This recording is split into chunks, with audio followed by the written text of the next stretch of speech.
I spent a lot of years not enjoying my life. And it's kind of a on-purpose thing for me now that I want to make sure that I enjoy every bit of time that I have left. Joyce Meyer has told the world one story for decades. Her father abused her. She was a child. She says that trauma never left. My earliest memory is of just being afraid of my dad. I was just rooted in fear from as far back as I can remember. She built a ministry on that pain. Books, television, millions of followers. She promised healing. Then came Daystar, a network that carried her show for 30 years. A network that reached over 100 countries. A partnership that made her famous.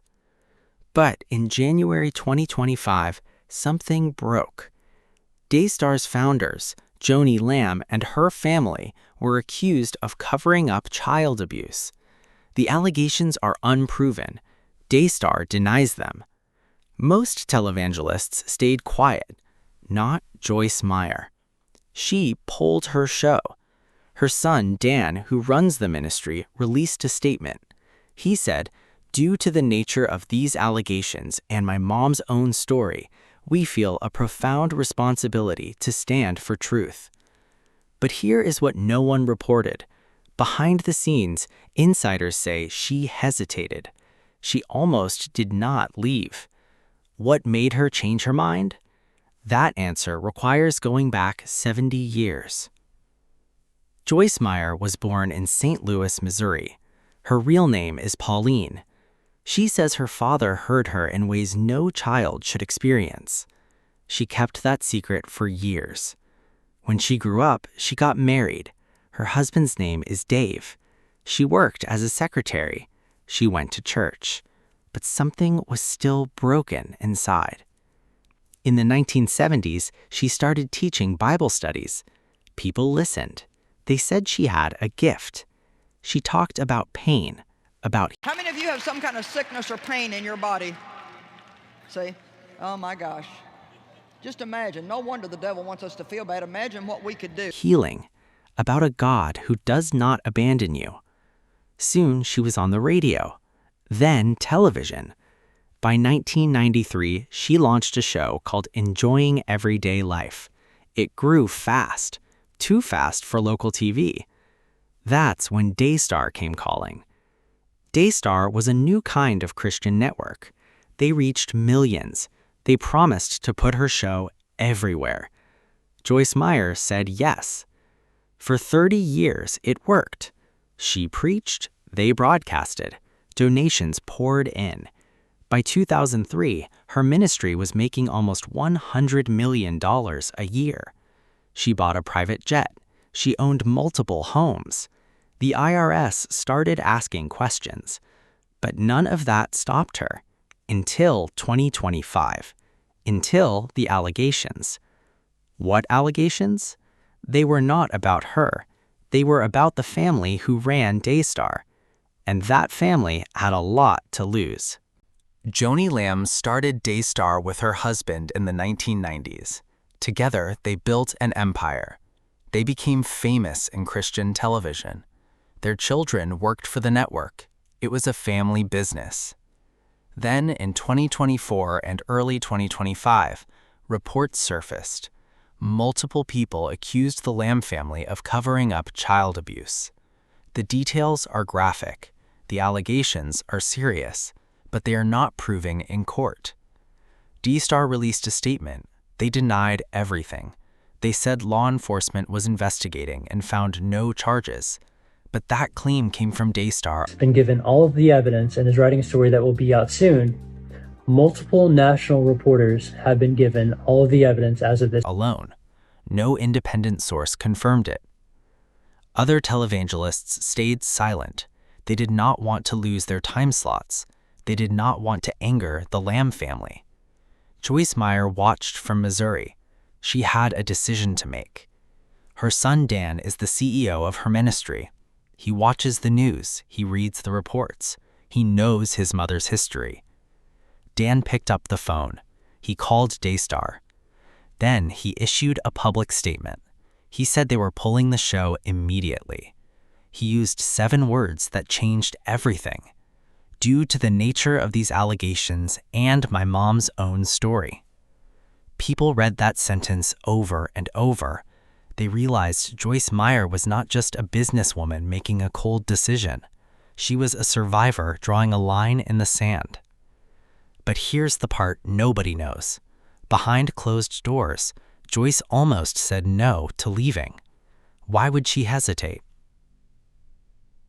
Joyce Meyer built her name on Daystar. For 30 years, that network gave her something no one else could.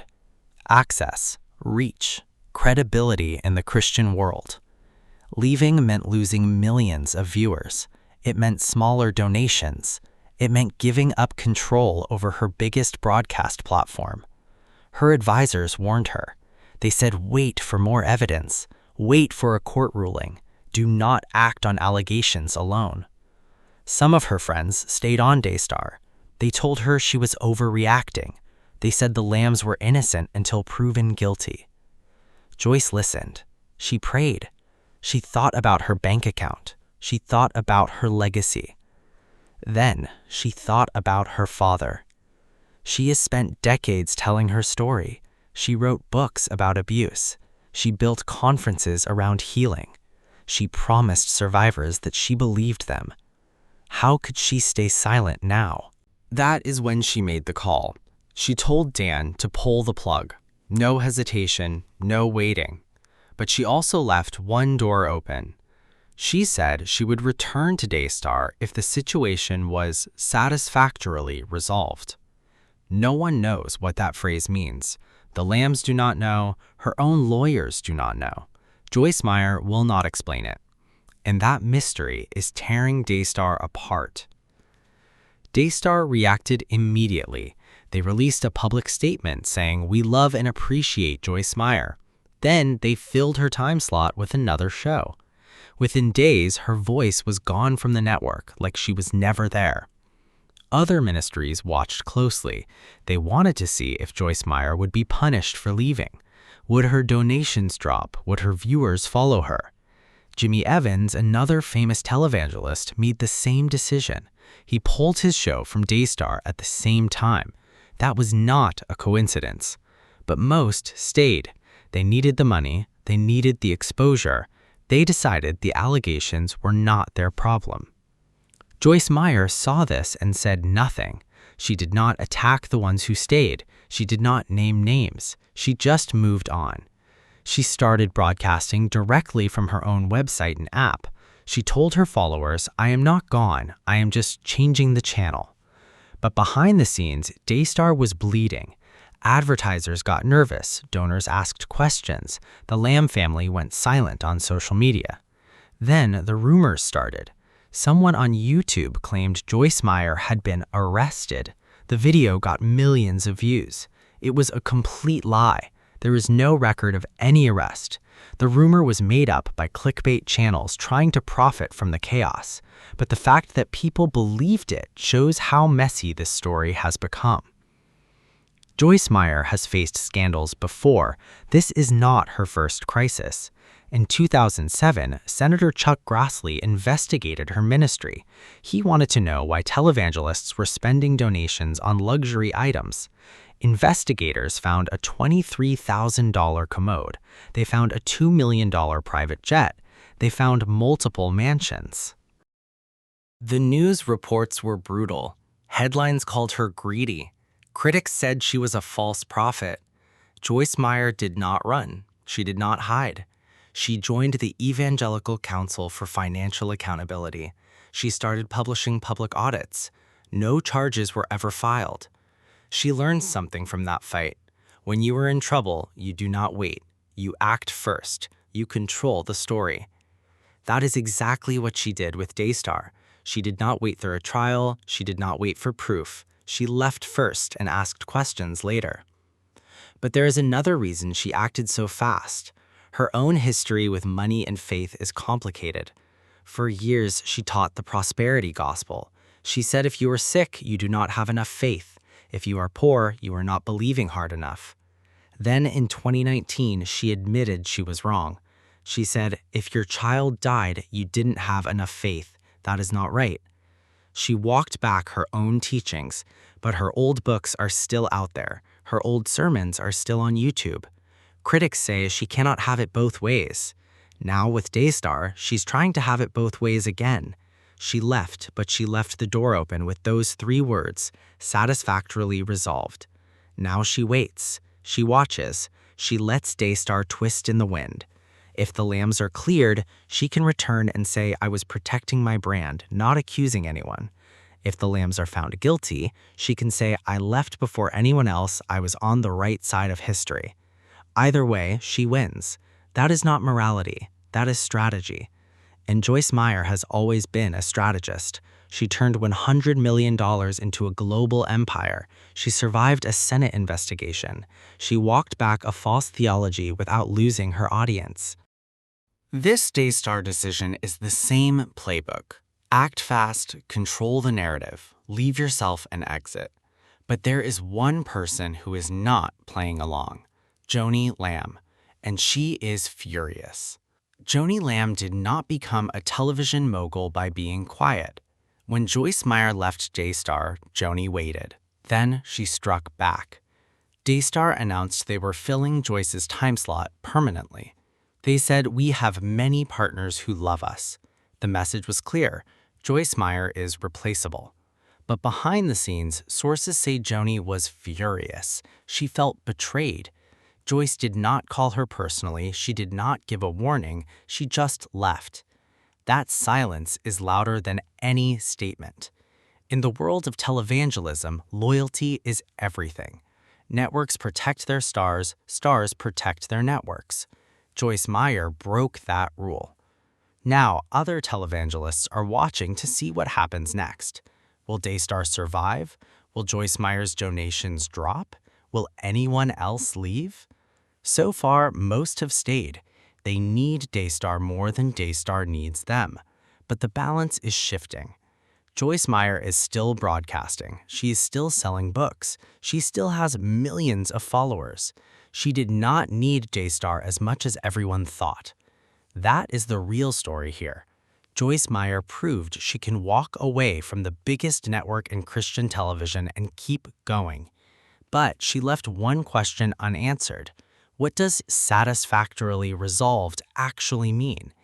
Is it a legal verdict? A public apology? Joni Lamb stepping down? Joyce Meyer will not say. And that mystery is the only thing keeping Daystar hopeful. Because if she never comes back, the network loses more than a show. It loses its credibility. There is another layer to this story. Joyce Meyer is 83 years old. She has been in ministry for over 50 years. She has nothing left to prove. Her son Dan runs the day-to-day operations. He will take over completely when she steps back. This Daystar decision was partly his. Dan grew up watching his mother build an empire. He also grew up hearing her story, the abuse, the pain, the healing. When the Daystar allegations surfaced, Dan did not hesitate. He told his mother, we have to leave, now. She almost said no, but Dan pushed. He reminded her of her own words. She spent decades telling survivors that they deserve to be believed. How could she not believe the accusers now? That conversation changed everything. Joyce gave the order. Dan issued the statement. The show went dark. But Dan also left the door open. He wrote the phrase satisfactorily resolved into the statement. His lawyers approved it. It was vague on purpose. Now Dan is waiting. He watches Daystar's every move. He reads every news report. He waits for Joni Lamb to make a mistake. If she does, Joyce Meyer will never return. If she does not, Dan will have to decide whether to go back. Either way, the next move belongs to the Lambs, not to Joyce Meyer. And that is exactly where Dan wants them. So where does this story stand today? Joyce Meyer is still broadcasting. Her show is on her own app and website. She is still reaching millions. She did not lose her audience. Daystar is still on the air. They filled her time slot. They still have other televangelists, but the damage is done. Donors are asking questions. Advertisers are nervous. Joni Lamb has not been charged with any crime. The allegations remain unproven. Daystar insists they did nothing wrong, but the cloud is still there, and it will not go away until something changes. Joyce Meyer holds the key. If she returns, Daystar is safe. If she does not, the network will always carry the stain of her departure. She will not say what she is waiting for. That is her power. The mystery keeps everyone guessing. Here is what we do not know. What does satisfactorily resolved actually mean? Is it a legal finding? A resignation? A public apology? Joyce Meyer will not tell us. Her lawyers will not tell us. Even her son Dan will not say. And that silence is louder than any sermon she has ever preached. The story is not over. It might not be over for years. But one thing is clear. Joyce Meyer chose survivors over money. She chose her past over her partnership. She chose her story over her network. Now we wait to see if that choice costs her everything, or if it saves her legacy forever.